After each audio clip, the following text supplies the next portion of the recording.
નમસ્કાર, world media ન્યૂઝમાં આપનું સ્વાગત છે। હું છું સફી શેખ। જોઈએ આજના નવા સમાચારો। ભરૂચના મનાડ ગામે ભાડભૂત બેરેજ પ્રોજેક્ટને લઈને કરોડો રૂપિયાના કથિત માટી ચોરી અને ગેરકાયદેસર ખનનનો વિવાદ સામે આવ્યો છે। ફરિયાદીઓએ આરોપ લગાવ્યો છે કે CRZ પ્રતિબંધિત વિસ્તાર ગૌચર અને સરકારી જમીનમાંથી ગેરકાયદેસર રીતે મોટી માટી ઉપાડી પ્રોજેક્ટના કામમાં ઉપયોગ કરવામાં આવ્યો છે।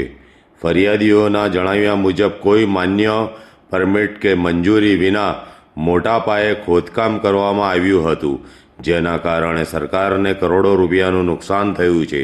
ફરિયાદ બાદ પુરાવા નષ્ટ કરવાનો પ્રયાસ કરાયો હોવાનો પણ આરોપ લગાવવામાં આવ્યો છે। સમગ્ર મામલે ફરિયાદીઓએ સંયુક્ત માપણી FIR નોંધાવવા, પેનલ ઓડિટ કરાવવા તેમજ જવાબદારો સામે કડક કાયદેસરની કાર્યવાહી કરવાની માંગ કરી છે। નમસ્કાર મિત્રો, હું કમલેશ મજીવાલા, હિન્દુસ્તાની। મિત્રો, ગઈ 8મી જૂને મેં ભાડભૂત બેરેજ યોજનાના કોન્ટ્રાક્ટર અને ભરૂચ દહેજ હાઈવેના કોન્ટ્રાક્ટર તરફથી મનાર ગામની નર્મદા નદીના કિનારે ગૌચરણની જમીન અને નદી કિનારે આવેલી તળાવની જમીનમાંથી માટી ચોરી કરીને તેમના પ્રોજેક્ટ વિસ્તારમાં વાપરેલી તે બાબતની ફરિયાદ કરેલી હતી અને તમામ પુરાવા જે છે પુરાવા પણ મેં રજૂ કરેલા હતા। મારી ફરિયાદ સંબંધી લગભગ આજે 21 દિવસ થઈ ગયા છે, પણ ખાણ ખનીજ અધિકારી, કલેક્ટરશ્રી અને GPCBના અધિકારીએ આ GHV કંપની અને દિલીપ બિલકરની સામે કોઈ FIR કરી છે કેમ અને શું કાર્યવાહી કરી છે કેમ તે મેં RTI હેઠળ માહિતી માંગી છે અને એ માહિતી આવશે એટલે મને ખબર પડશે કે શું કાર્યવાહી થઈ છે।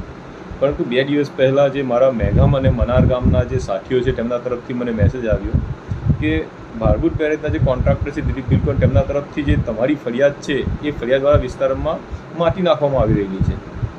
અમે એકદમ ચોંકી ગયા કે ભાઈ જે ચોર છે એ ચોર ફરી એ વિસ્તારમાં માટી કેમ નાખી રહેલો છે।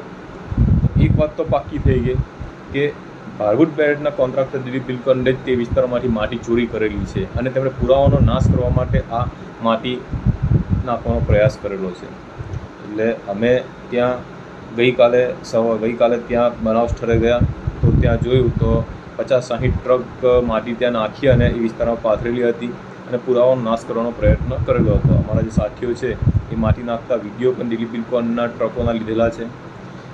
એ વિસ્તારમાં જે ભાડભૂત બેરેજ સાઇટ છે ત્યાંથી માંડી અને મનાર ગામનો જે સ્મશાન છે ત્યાં સુધીનો જે નર્મદા નદીનો કિનારો છે એ કિનારો આખો જ આ ભાડભૂત બેરેજ યોજનાના કોન્ટ્રાક્ટર અને GHV કંપની જે છે તેમણે ખોદી નાખેલો છે અને એ ખોદીને બધી માટી તેમના પ્રોજેક્ટના વિસ્તારમાં ચોરીને ત્યાં વાપરેલી છે।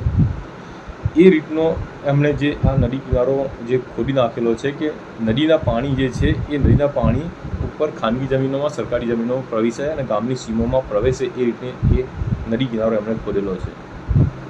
સ્મશાન બાજુમાં છે, સ્મશાન પણ આવનારા સમયમાં એ નદીમાં ધોવાણમાં આવી જાય તેવી સ્થિતિ પણ આ ખોદાણથી ઊભી થયેલી છે। જે માટી ત્યાં તેમણે નાખેલી છે તે માટી જોતાં એ માટી લગભગ વેજલપુર કે કુકરવાળા વિસ્તારમાંથી નીકળતી ખડકવાળી માટી છે અને જે માટી ચોરેલી છે એ ચોરીની માટી ચોરી તો કરી જ છે, પરંતુ જે માટી હમણાં નાખી છે તે માટી પણ ચોરી કરીને ત્યાં નાખી છે તે પણ પ્રથમ દ્રષ્ટિએ જણાઈ આવે છે।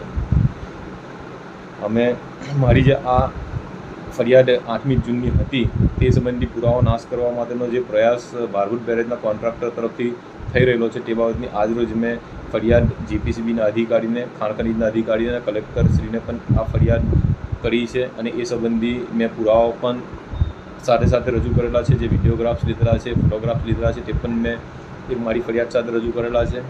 અમને આશા છે કે મને ન્યાય મળે, મને નહીં પરંતુ જે ગૌચરણની જમીન છે તે બાબતની ગાય માતાને ન્યાય મળે, મને નહીં પરંતુ નર્મદા નદીનું જે પર્યાવરણ છે એ પર્યાવરણને ન્યાય મળે તે ખૂબ જરૂરી છે।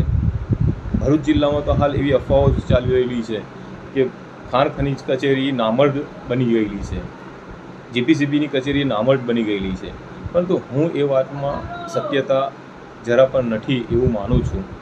પણ લોકોના મોઢા જે અફવાઓ છે અફવાઓ બંધ કરવી પણ જરૂરી છે, કારણ કે હાલ જે ખુલ્લે આમ ભરૂચ જિલ્લાઓમાં ગૌચરણની જમીન લોકો એ કેટલાક માટી ચોરી ચાલેલા છે નર્મદા નદીમાંથી ખુલ્લે આમ માટી ચોરી થઈ રહેલી છે અને ખુલ્લે આમ સરકારી જમીનો, ગૌચરણની જમીનો, કાર્પટની જમીનો, નદી કિનારાની જમીનો, નદી કિનારામાંથી રેતીનું ખનન ખુલ્લે આમ થઈ રહેલું છે. તો સ્વાભાવિક છે લોકોમાં એવી વાતો ઉરે અને અફવાઓ ઉરે કે ખાણ ખનીજ કચેરી નામર્દ બની ગયેલી છે, JPCBની કચેરી નામર્દ બની ગયેલી છે, કારણ કે ખુલ્લે આમ ચોરી થઈ રહેલી છે અને ખુલ્લે કોઈ દિવસ બંધ થઈ રહેલી નથી.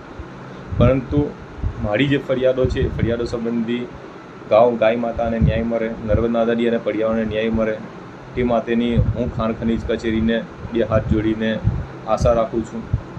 JPCBના અધિકારીઓ પાસેથી પણ આશા રાખું છું કે જે બનાવ બન્યો છે ત્યાં નર્મદા નદીનો જે વિસ્તાર છે એ CRZની જે વાયોલન્સ થયું છે તેની ફરિયાદ દાખલ થવી જરૂરી છે. જે ગૌચરણ આખું ચોરી ગયા છે તે સંબંધી લેન્ડ ગ્રેબિંગની ફરિયાદ કલેક્ટરશ્રી તરફથી થાય તે પણ જરૂરી છે અને ખાણ ખનીજ અધિકારી તરફથી જે માટી ચોરી થયેલી છે તે બાબતની ફરિયાદ થાય તે જરૂરી છે. મેં કેટલાક ફોટોગ્રાફ્સ પણ મારા ત્યાંના લીધેલા છે અને ફોટોગ્રાફ્સ પણ મારા લેપટોપના માધ્યમથી હું બતાવીશ અને તે વિસ્તારનો કેટલો હદે વિનાશ થયેલો છે તે જોઈ શકાશે.